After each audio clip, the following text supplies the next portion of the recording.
which is one of the very few instruments which are two-sided. The bandoneon opens in two directions, but the reed assembly is available on two sides. So I modulated one side against the other side, and that was the beginning of the piece Bandoneon. There were 10 microphones on the instrument, on the bandoneon, including contact microphones, the same type of technology that they were using for John Cage's cartridge music, and which he had used for a piece he had done with Rauschenberg in Stockholm in 1964. And these are of the nature of a phonograph cartridge which has a place where you can insert a needle, so that would be a point of contact onto the bandoneon. One side of the bandoneon was going into part of the frequency modulator. The other side, another complex sound, and the results of cross-modulating two things that are quite different, but already have, in their pitch characters, but already have very complex spectrum, acoustical spectrum. You can hear it. It's all... It becomes massively complex spectral output. So there are several of these contact microphones and also some air microphones.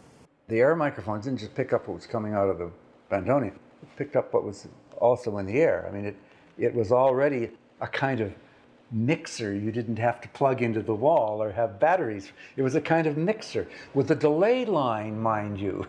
The whole armory became a feedback instrument that he could perform with.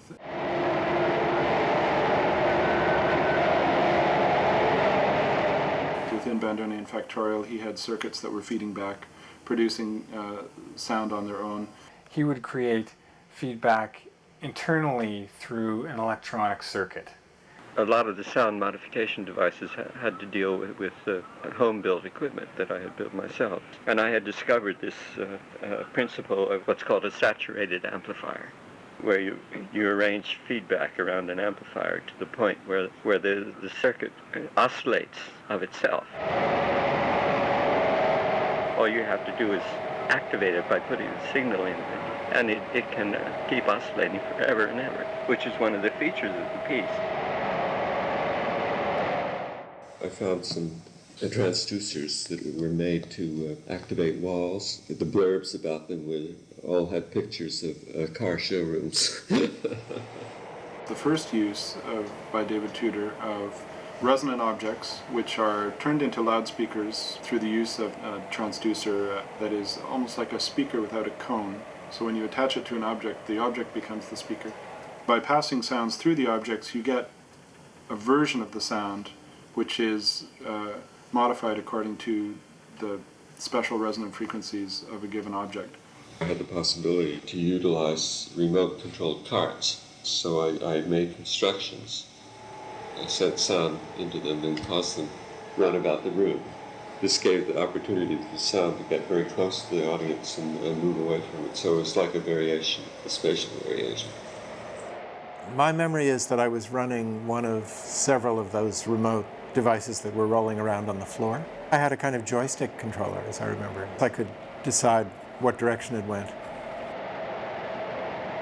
When those moving sound sources went around, it's not that you heard the sound coming right from that one, but the whole acoustical space was changing at the same time. I was very much impressed by the acoustics of the armory. In the armory, the sound goes away and comes back some 5 seconds later, and so there's sound, sound, sound. The armory was known for its long echo, which we measured up to 6 seconds, which before we moved in, we knew about, and which horrified us. When David discovered it and John discovered it, they realized that they had another dimension to play with. I found David one day on the balcony with a signal generator and a microphone. He turned on the signal generator and twisted the microphone 180 degrees back and forth, picking up the signal when it had bounced off the one wall of the armory and coming back again. I usually think of it as if David were playing the whole armory as an instrument.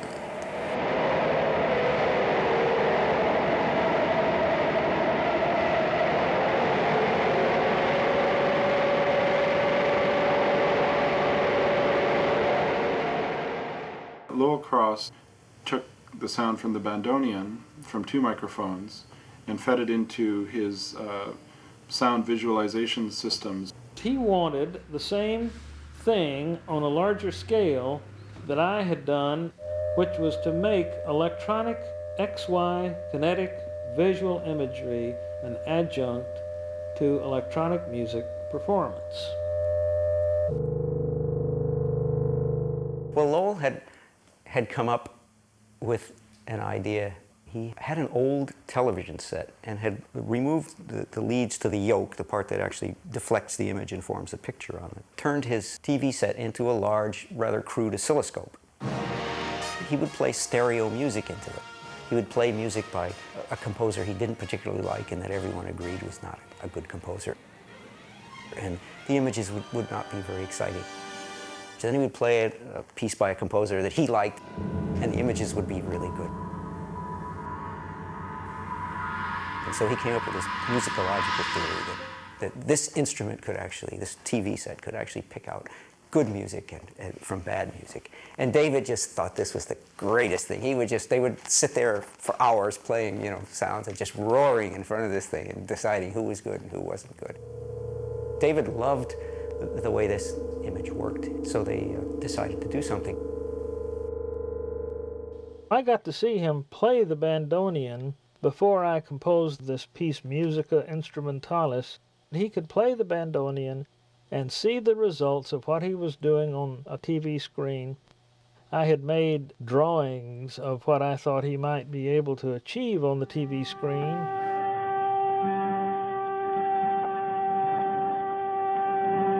And he reported after the piece was over, I was able to do at least 3 or 4 of those. He had this opportunity to draw upon a lot of technology for the 9 evenings, and he wanted me to make video images projected onto a large screen surface. I first thought that I could just simply do the same thing to that video projector that I did to my home TV sets.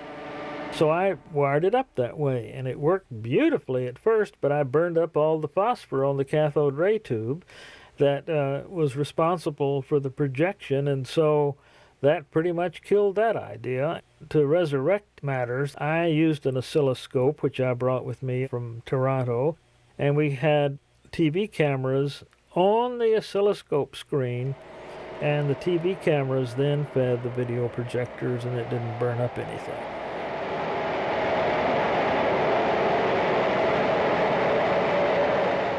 One of my engineers gave me a rather antiquated but very beautiful device which would act as a microphone. You could call it a complex microphone. It was actually a set of harmonium reeds.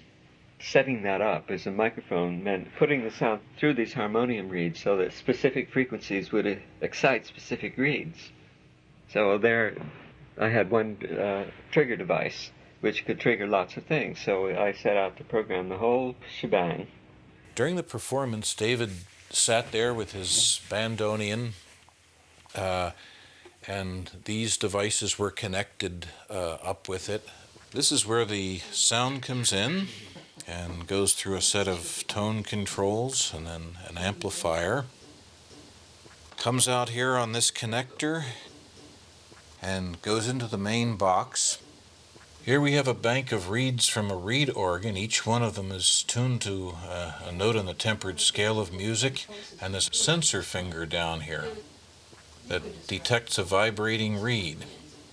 And when that reed vibrates in sympathy with the sound coming in, then it goes through to an integrator where it's turned into a solid logic signal and then comes out on the connector board.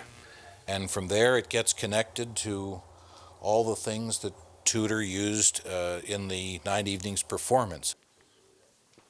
The Vochrome, as a frequency-sensitive switching device, was used to turn on and off the 1,000-watt theatrical lamps, which were located around the balcony of the armory. Some more localized lighting around the platform where he was performing was controlled by the device invented by Waldauer. A box with a white plastic cover divided into 16 squares, 4 by 4. Underneath this translucent panel were some light-sensitive devices, so that if you shine a flashlight on it, you would turn on a tone that corresponded to that particular square. And there were 16 different tones, different pitches. All the frequencies would be mixed together and come out on this one place in the back. And that could go by a single wire receivers, or they could go to FM transmitters, and they would transmit these frequencies around the room. With the acoustics of the armory and the speakers all around it, you could move the sound around, and it was really a magic thing. I mean, it just was wonderful. So I ended up with 3 kinds of triggering devices. One through light, one through audio triggers. It was proportional to the volume of sound being made by the bandoneon. And then switching, which was accomplished through this harmonium device.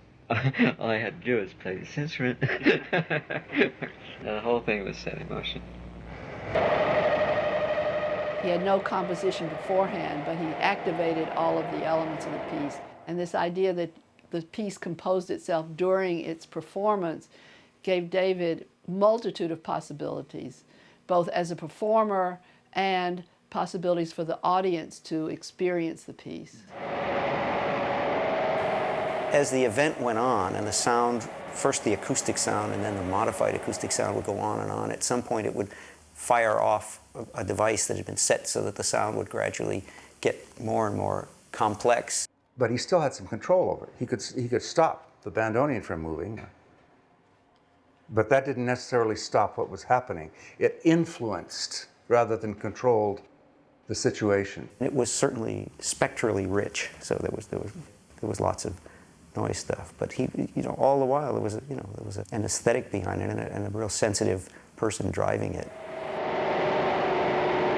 Despite the fact that it was using these devices that were being driven into all sorts of non-linear modes, it was just a very well thought out, very, very pure and just very clean and pure.